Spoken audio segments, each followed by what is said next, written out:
kabar? Jumpa lagi bersama saya Hetty di channel Hetty Heriberta. Teman-teman, di video kali ini sesuai dengan judul yang teman-teman baca, kita akan membahas tentang etika yang perlu dimiliki oleh seorang MC. Nah teman-teman, untuk menjadi seorang MC, dia tidak hanya memiliki kemampuan bagaimana menghandle atau memandu sebuah acara hingga selesai, tetapi dia juga harus memiliki etika yang baik untuk menjadi seorang MC.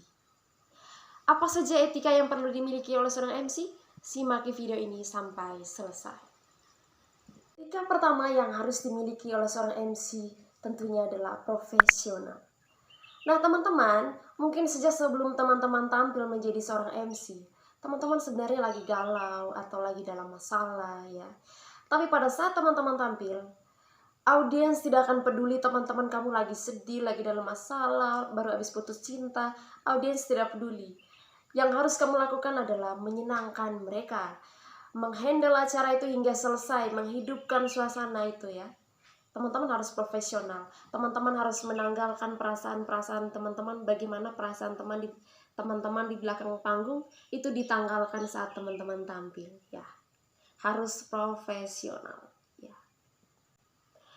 Etika yang kedua teman-teman, ramah ya. Ketika kita menjadi seorang MC, kita mesti ramah ya. Ramahnya keluar dari dalam diri, bukan dipaksa ya, tapi kita harus bersifat ramah pada tamu undangan, pada siapapun yang hadir ya. Karena sifat kita sangat berpengaruh terhadap kenyamanan audiens atau tamu undangan yang hadir saat itu ya. Usahakan ekspresi kita harus selalu bahagia ya. Ketika kita, istilah kerennya itu smiling voice ya. Saat kita tampil, usahakan berbicara tapi kita harus sambil tersenyum ya. Kita tunjukkan muka kita yang cerah. Dan sebelum kita naik di atas panggung, pastinya ada kemungkinan untuk kita bertemu dengan para tamu undangan. Sempatkanlah diri untuk tersenyum, sempatkanlah diri untuk menyapa mereka ya. Itu terlihat ramah karena teman-teman saat itu berposisi sebagai tuan rumah. Etika selanjutnya yang harus dimiliki adalah tidak boleh terlambat. Ya, teman-teman tidak boleh terlambat saat menjadi seorang MC karena teman-teman berposisi sebagai tuan rumah, ya.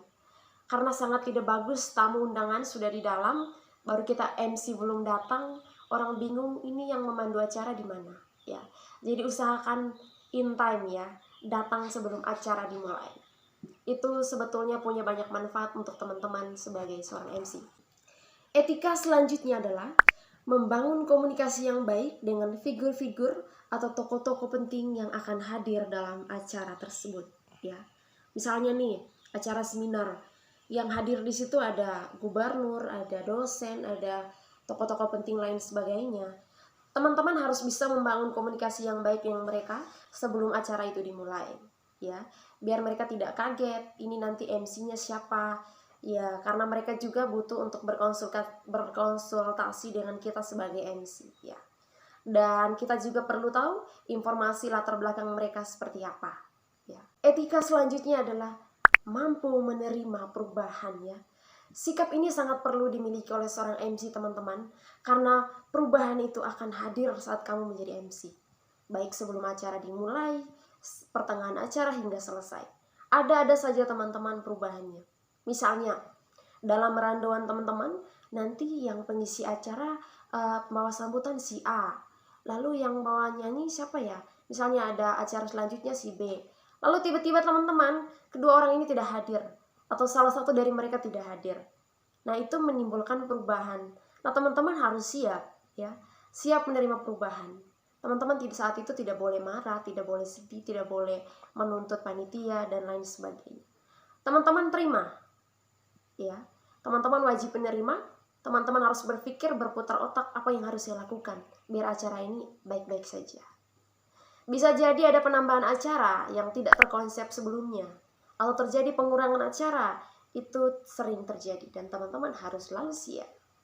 Selanjutnya, etika yang perlu dimiliki oleh seorang MC adalah tidak mengomentari isi pembicaraan dari pembawa acara.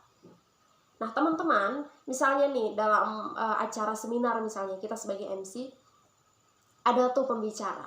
Kita tidak perlu mengomentari isi dari pembicaraan pembicara, pembawa acara ya, tidak perlu ya. Tugas kita hanya memandu acara itu ya, mengatur jalannya acara dari awal hingga akhir. Tidak perlu memberikan komentar. Etika yang perlu dimiliki oleh seorang MC adalah, dan menurut saya ini sangat penting, yakni tidak membuat lelucon yang dapat menyinggung audiens yang hadir. Ya, tidak sedikit saya menemukan MC yang berusaha untuk menghidupkan suasana dengan menghadirkan lelucon yang sebetulnya tidak perlu diadakan. Contohnya seperti apa? Lelucon yang berbau pornografi, ya. Tanpa mereka sadari bahwa audiens yang hadir itu berasal dari berbagai kalangan. Ada anak kecil, ada remaja, dan ada orang tua, ya. Lelucon seperti ini membuat audiens merasa tersinggung, sakit hati, malu, bahkan tidak nyaman untuk mengikuti acara tersebut hingga selesai. Dan ini harus dihindari. Lalu etika selanjutnya adalah perhatikan busana. Ya, teman-teman harus bisa menyesuaikan busana ini. Saya tampil di acara apa? Ya, jangan sampai kita memakai sebuah busana yang terkesan tidak sesuai atau tidak sopan. Ya, karena itu selain dinilai tidak sopan, teman-teman juga bisa merasa percaya diri atau kepercayaan diri teman-teman terganggu. Oke teman-teman, sekian hal yang dapat saya bagikan pada teman-teman pada kesempatan ini. Semoga video ini bermanfaat dan sampai jumpa di video selanjutnya.